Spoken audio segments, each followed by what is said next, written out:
Hello, thank you for coming. I'm John Hutchinson from Lancaster University. This is work that I did with my professor, Peter Garraghan.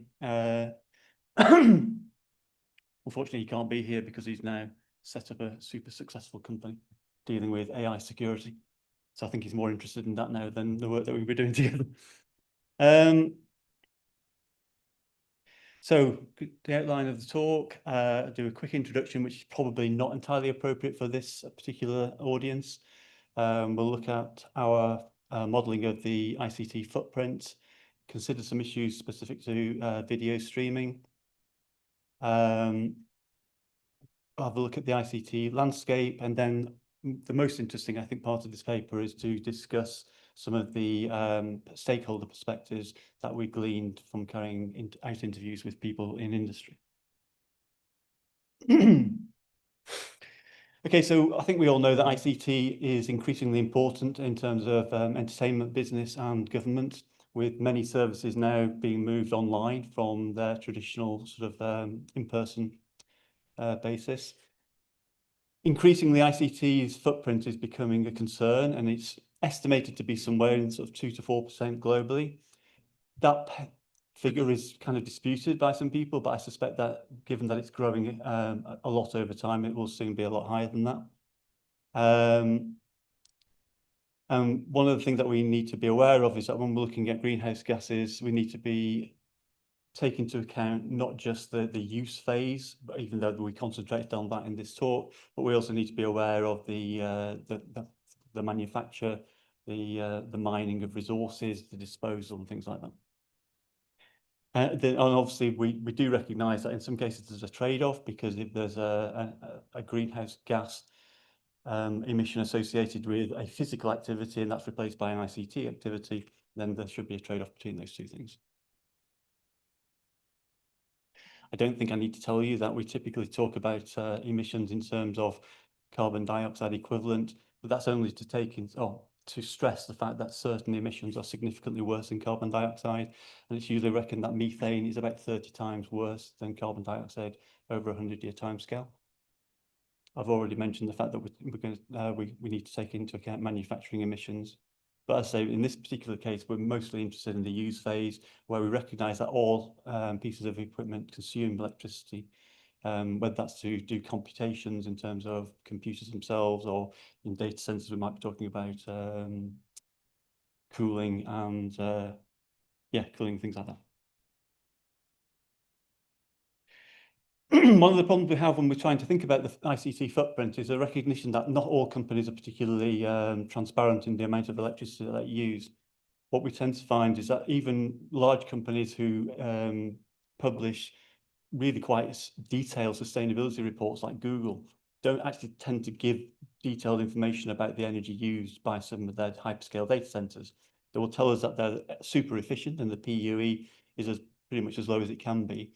However, being very efficient and using masses of electricity is not the same as being very inefficient and not using very much electricity at all.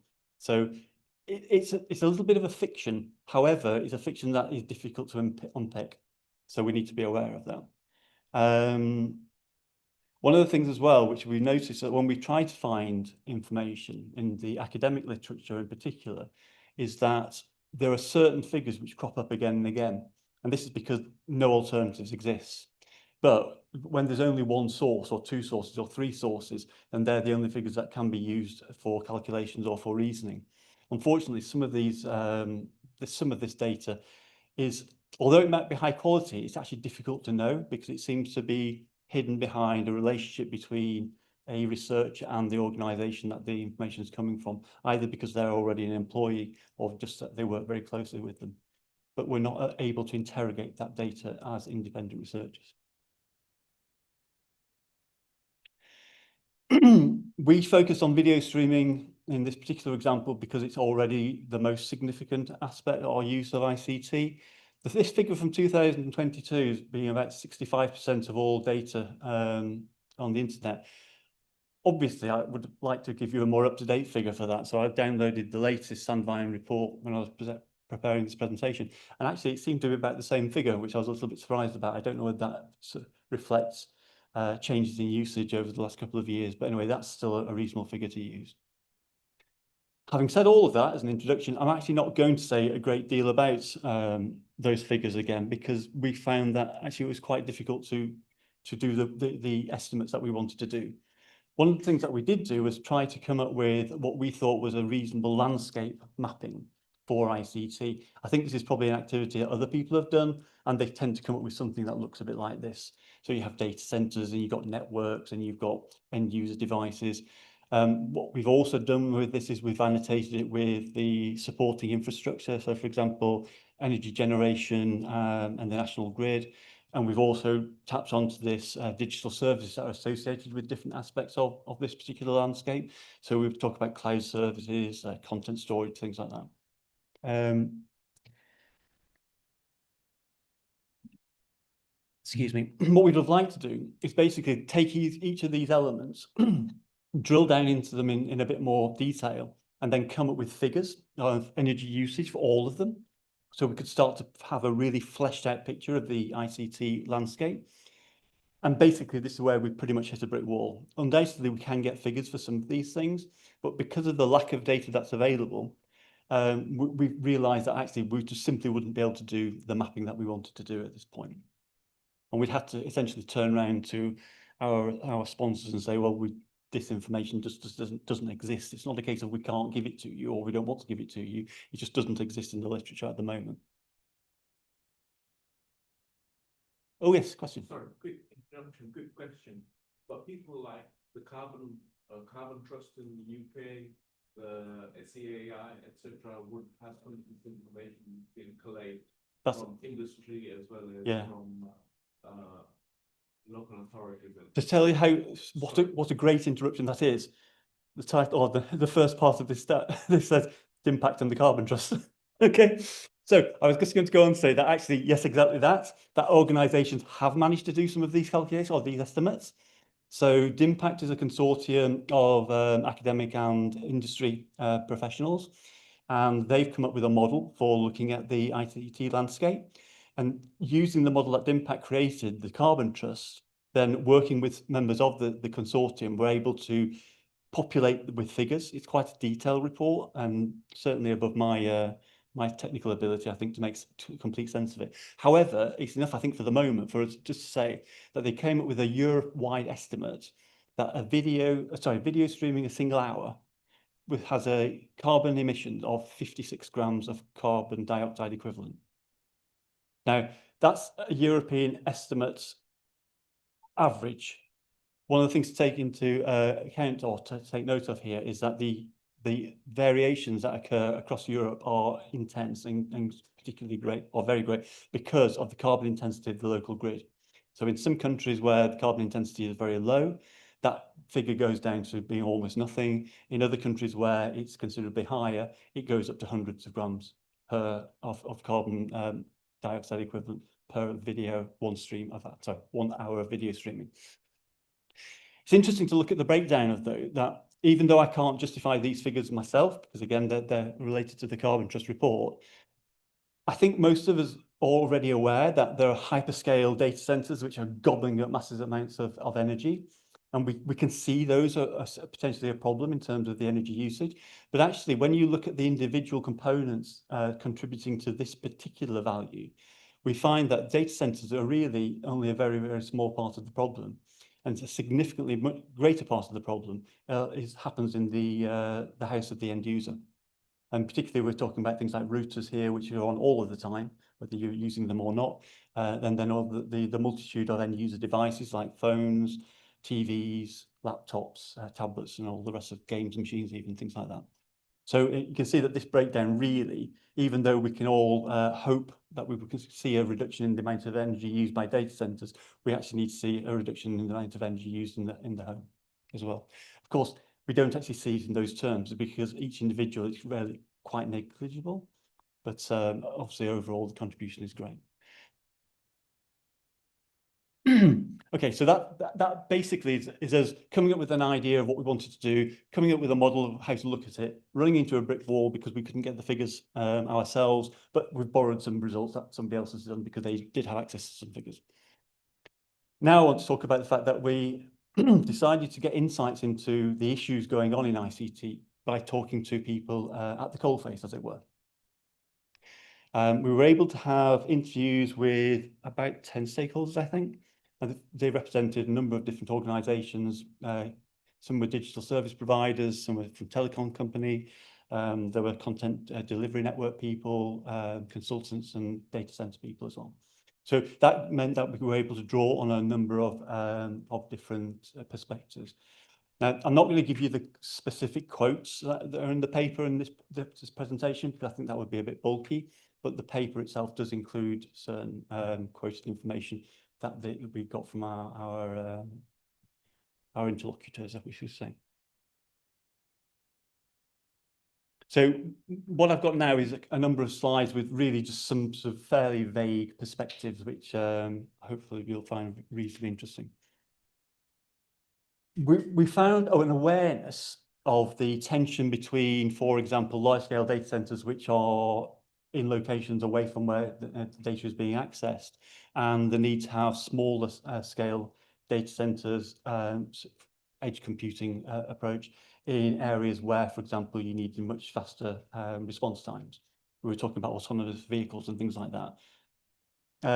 What was interesting was that there was awareness of that, but we didn't actually get any specific examples of that affecting the implementation for many of our users, which I thought was quite interesting. So it's an indication there that they might be aware of some of the issues that are on the horizon, but they're not necessarily taking them into account at the moment in making their decisions.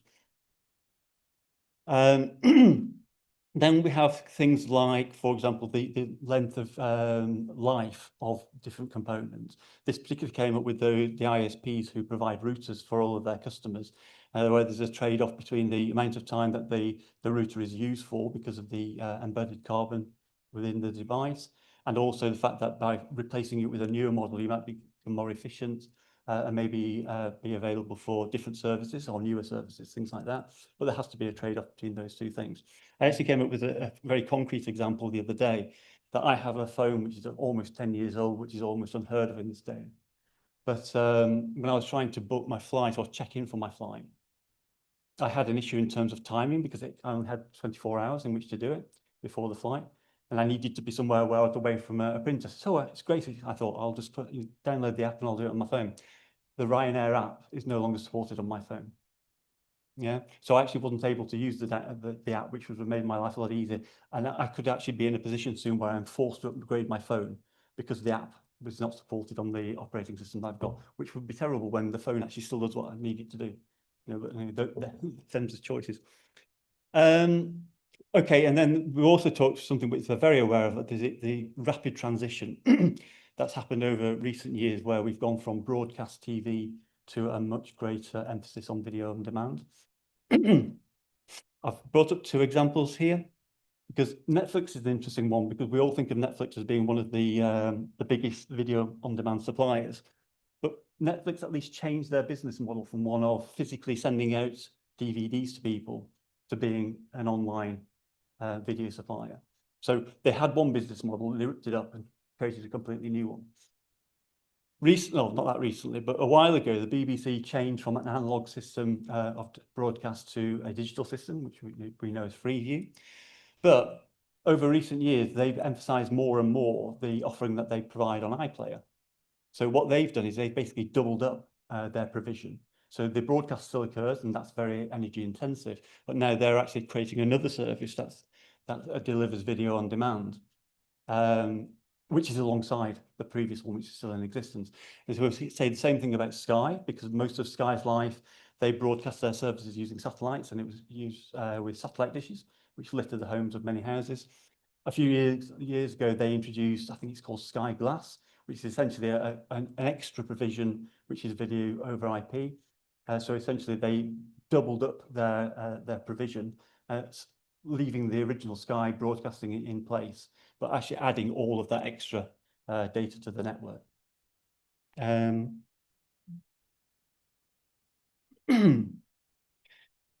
Okay, so all of these decisions made by companies obviously affect the network provision, and there's clearly some sort of there's some coordinate. Right, what I've tried to say here is that I think that there's a need to balance the value of collaboration with the value of competition.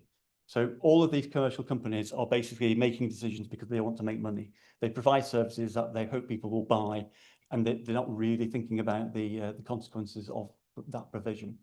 But I think that there are certain decisions that they could make where they could recognise that actually they will make them in collaboration with their competitors. It would be one of these like rising tide type situations where everybody would benefit because we're all making the same decisions about how to provide the network bandwidth that's required. But then within that, you can make the commercial choices. There's an expectation that this new technology, it's not really that new anymore, but it's still growing. So augmented reality, virtual reality, AI and 5G.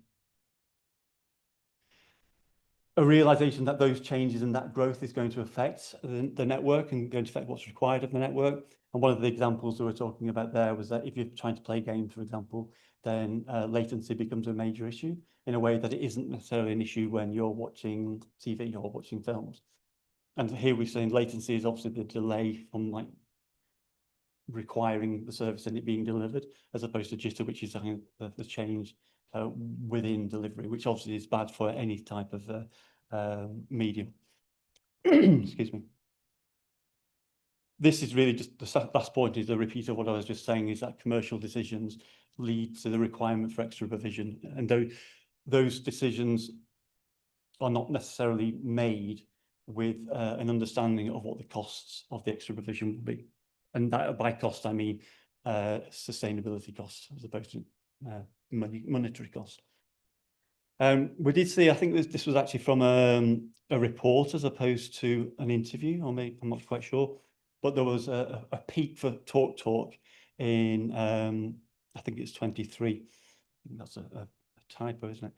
Where there happened to be a release of a new game coincided with there being, I think it was a football match on Amazon.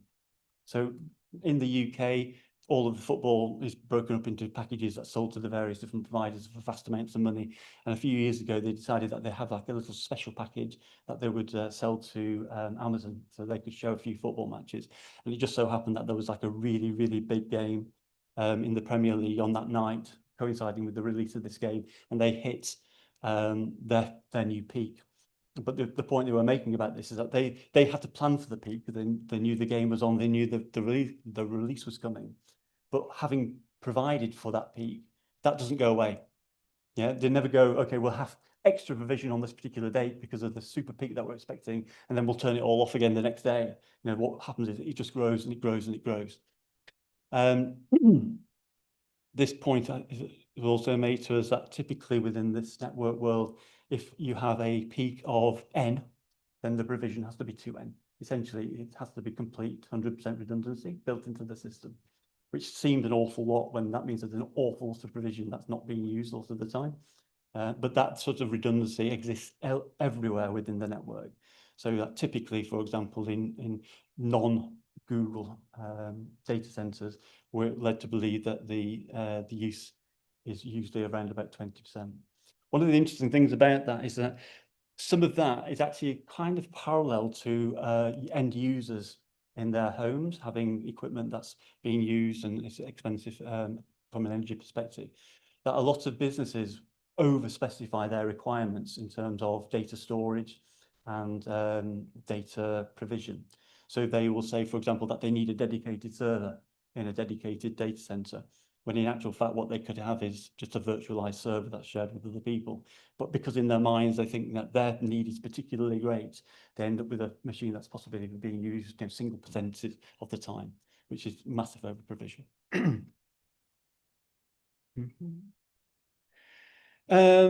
Yeah, I said, so everybody knows that these new technologies are there and they're growing. So things, you know, we've already said about AI, AR, VR, Internet of Things.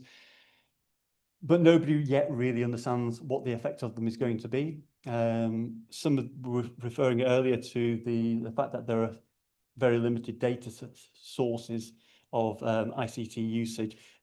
And amongst even those people who think they have access to the figures, there's a lack of agreement about the effects of some of these things. So, for example, although you might get an increase of energy usage associated with IoT, you might get a decrease of energy usage because PCs disappear. Almost nobody has a desktop PC anymore, for example. I've mentioned this sort of in a roundabout way, but we can formally refer to it as the more efficient upgrade fallacy, which is the belief that the super duper new technology that's coming down the line is going to be the savior and saves all the money or saves all the energy. And so, for example, a technology like 5G, when it comes to the energy per bit, it's a massive saving compared to previous technologies. However, because that allows us to download higher definition films, that means there'll be more data. And so, interestingly, when you look at the details, or look at some of the details of the rollout of 5G, the problem is because of the legacy. Yeah, if you had 5G and only 5G, then in actual fact you'd probably get a saving, even if with the vast increase in data. However, the problem is that you still have the 3G and you still have the 4G. So you end up again with that, the new technology alongside the old technology. I already talked about that with the example of BBC and Sky. But actually, I thought this was a kind of cooler example that, when we were talking about EV vehicles or EV cars, we're talking about internal combustion engine cars. And it's the idea, well, you've got your ICE car already. And so you buy yourself an EV for your runabout car, so you can nip to work in your EV, but at least if you want to drive up to Edinburgh at the weekend, you've got your internal combustion engine. And it's like, it seems sort of vaguely sensible, but also really stupid. So, but it's that's kind of what business has to do all the time, that they have provision in one area, they introduce a new technology or adopt a new technology, and they actually end up just doing what they were doing before, plus the new one alongside it. Okay, conclusions. So emissions associated with ICT are already significant and are set to grow. Accurate estimates are really difficult because of lack of transparency. We think that this is one of the key reasons why access to industrial practitioners and industrial experts could actually be crucial to cracking this nut. Because if we can talk to the people at the coalface, maybe they can tell us what they're doing to get the coal out. At the moment, they don't really want to tell us, but if we can maybe encourage them to work in collaboration in research projects, we might have a greater understanding. Some of the ICT growth will be mitigated by the reduction of non-ICT. So for every email that you send today, which replaces a letter that you used to send physically, then I imagine the emissions associated with an email are less than the one of having a postie drive around to my house and put it through my door. Changing technology will affect hardware, but it'll also affect the usage associated with it. So we can't just assume that it'll be a technological calculation, shall we say. And alongside the having access to industrial practitioners, I think we probably accept at this point that there might be a need for regulation, so that companies are forced to at least present some of the information about their data usage and their energy usage, even if it's only in a very specific type of form, so that we can do the calculations. I know that, or I suspect that they'll be quite resistant to that. I was talking to somebody earlier who's actually doing work like this, but in France. And he was saying that in France, because the state is kind of all empowering, that they're actually able to enforce some of these things. But again, there is still a lot of resistance from industry. But I think that really the main contribution of this paper, if there is one, is that if we can have some sort of regulation or regulatory reporting and have that alongside collaboration with industry, then I think we'll be in a much better place to push the research forward. Okay, thank you very much.